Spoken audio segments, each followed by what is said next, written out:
Guilt is a stubborn emotion, but the good news is that when we understand it, we can use it to our advantage. Now, if you haven't already, please watch my previous video on guilt where I discussed the biological science behind this emotion. I have explained that there is an evolutionary aspect to guilt as it gives human beings a sense of safety and trust to be in a community, and therefore knowing what changes happen in the brain in order to retain this sense of trust and safety helps us not only understand what's going on but manage the emotion better. Today, let's discuss the psychological and socio-cultural factors that evoke this emotion. Like any emotion, we need to understand guilt as a complex interplay of biological, psychological, and socio-cultural factors. By now, you know that I described the concept of the mind lens, or the prism through which we view the world. The thickness is the genetic or the biological aspect of the mind lens. The curvatures are formed by the experiences, especially one has in childhood. So let's apply this to guilt. Our values and belief systems are formed during our early growing up years. Often this is the time we learn right from wrong. Now, many of these values come from how our elders have reacted to us, not just family members, but also members in the community. A sense of wrongdoing evokes feelings of guilt. Societal norms, family values, and cultural expectations play a significant role in shaping this sense of guilt. Now, different cultures may emphasize distinct moral values, and therefore there are cultural aspects to instilling values and to get people to internalize their social norms, to hold unacceptable thoughts and behaviors in check. Now, as an example, in some cultures, children are told that if they lie, a crow will bite them. Have you heard this one? Well, actually, there is a song by Adi and Friends. You might want to hear it. So naturally, you will see that guilt has a strong role in shaping the curvatures of the mind lens because it is ingrained in our belief system and values. Now, you can see why we are all different in our sense and level of guilt because it depends on our experiences during those formative years.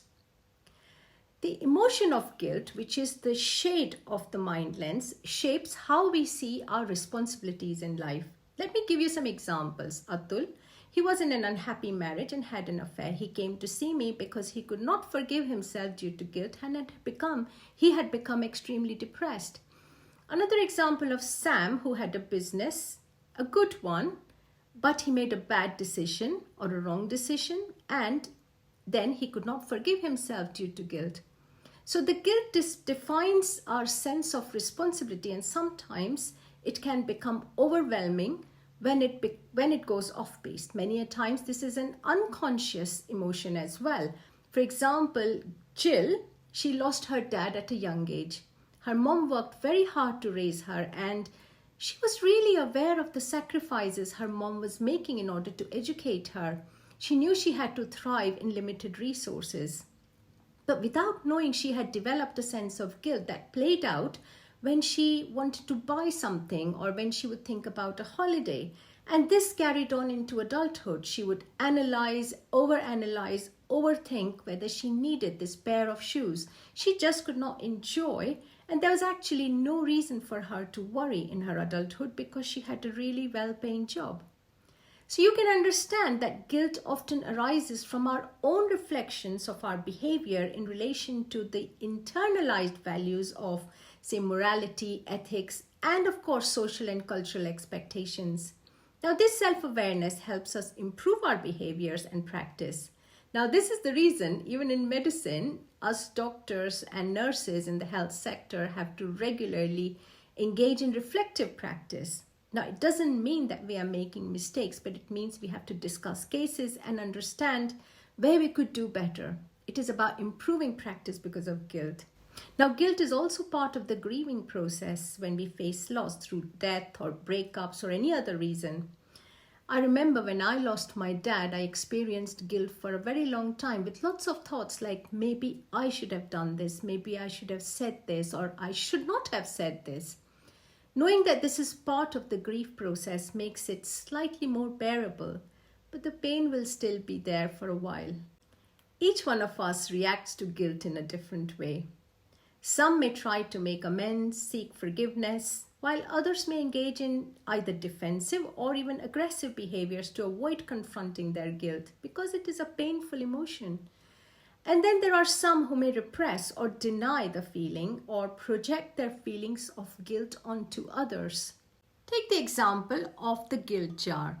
Each one of us has a normal level of guilt built into us, but when the jar becomes full, it will overflow.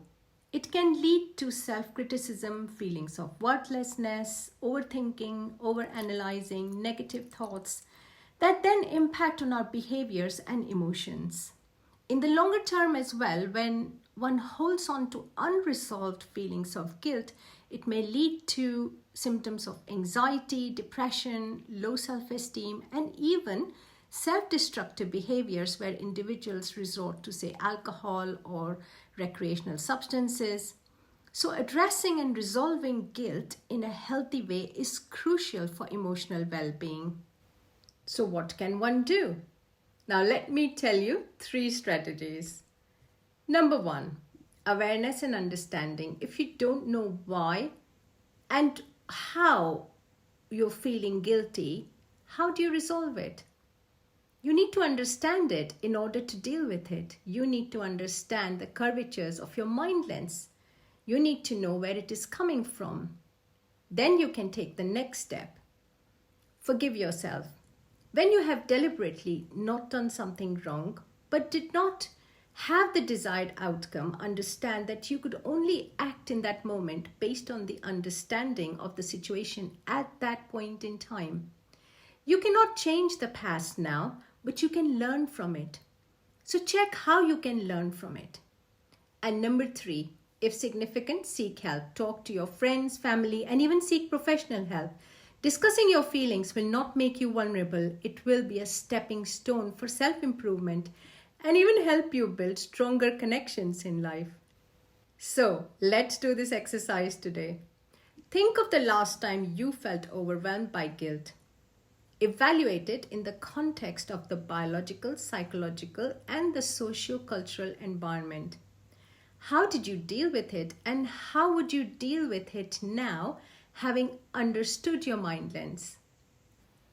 Watch my next video here, and if you have learned something useful, like it, share it, tell it to all the people you know. Thank you for watching.